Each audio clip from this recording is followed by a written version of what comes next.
Mine is more of a question, and it comes from something we did talk about last week, although we didn't know this was going to be part of the conversation that we previewed on the podcast, which was the Bill Simmons, Pablo Torre, very heavy air quotes, showdown, which did not end up coming to pass all that much. But they discussed the idea of PTI continuing after Tony Kornheiser and Michael Wilbon move on from it.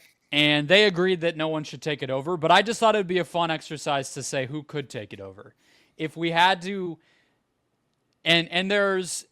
I had a week to think about this because I knew it was going to be my hot mic. I'm putting you guys on the spot. So to me, there's one combo that I came up with that would be probably too boring and not prolific enough for ESPN to actually even go with it. But I can tell you what I thought of.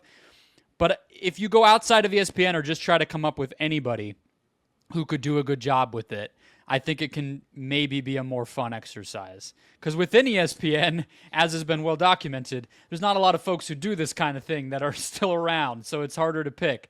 But if you think like, is there a big hotshot reporter? Is there somebody who's aware enough of a variety of sports to keep the spirit of the show going, who has TV experience? It's kind of a fun exercise. So as I'm filibustering to give you guys time to think of your answer, I'll tell you I feel disrespectful saying this, but it's a pretty boring answer for the average sports fan.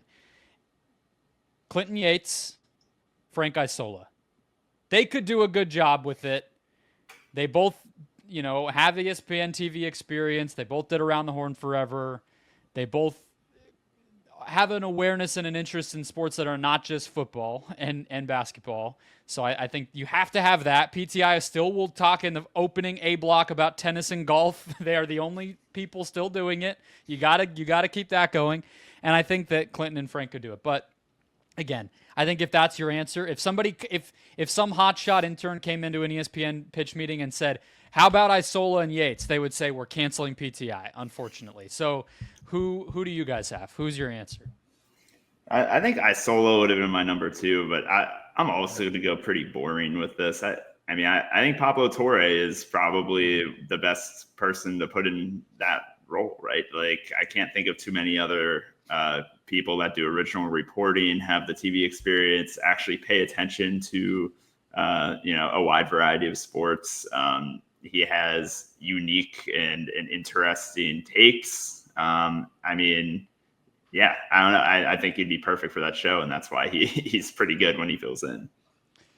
You got to watch a shit ton of games to actually do PTI. Like, that is one of the things that comes through watching those guys is they are actually really genuinely still watching like the final round of a non-major golf tournament. And I don't know. Love Pablo's work. I don't think that's a secret. Not quite sure Pablo's in that lane at this particular point in his career.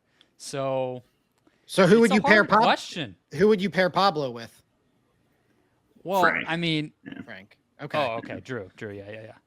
So I was going to say Pablo and Bill Simmons because they are the two who have been linked, I think, most heavily to being successors, or at least that's how it was portrayed on. I don't think Bill was ever like seriously considered, but Pablo would be the natural next man up. They both get the show. Like, they're both like born in the show. I think they both have respect for the institution that is PTI, which I think is important. I think that it struck me just listening to them talk, because the dynamic there is, I think at the root of their disagreement over the Bill Belichick and Jordan Hudson reporting is a generational gap. Like, it's that Bill came up in the internet, but Bill didn't necessarily come up in the internet that has to chase the clicks and game the algorithm. That's what Pablo is like in the throes of. So Bill doesn't understand like why Pablo gets this big story and feels the need to maximize all the possible attention he can get from it. Because to Bill, it's just like, oh, you do good work and people recognize your good work and you keep getting opportunities. And Pablo's like, no, I have to go viral. So I think the generational gap there is like an interesting dynamic that being owned by Spotify and having your work put on everybody's front page divide.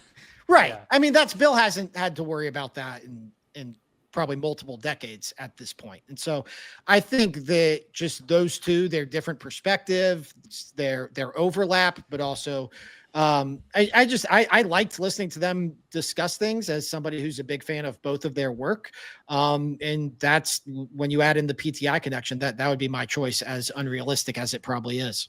Yeah, it is. It would be hilarious if Bill Simmons' triumphal return to ESPN was to be the replacement for Tony Kornheiser on PTI. I don't think anyone would have had that guessed ahead of time. But yeah, it's funny on PTI. There's like a little bit of that. It is a generational thing because Tony is just enough older that it is a little bit of big brother, older brother, even though to most people they're both just like the old timers, but like not exactly the same level of old timer. So, okay, I should have thrown this one at you guys, given you more time. It's too niche, but ESPN quietly still has a stable of people. You go through any of the Sports Center hosts, could probably pull it off. Like maybe Elle Duncan. Is she a good fit for it? There's people like Kevin Clark or Marty Smith or I don't know who else is it. I was going to say Seth Wickersham do it. I don't know. Like they have some reporting staff still. I was going to say either Windhorst or Schrager. It couldn't be Windhorst and Schrager, but one of those two. One of the guys who blends reporting with opinions and that whole that whole cocktail that we like. And there's no columnists who are famous enough anymore. There's no.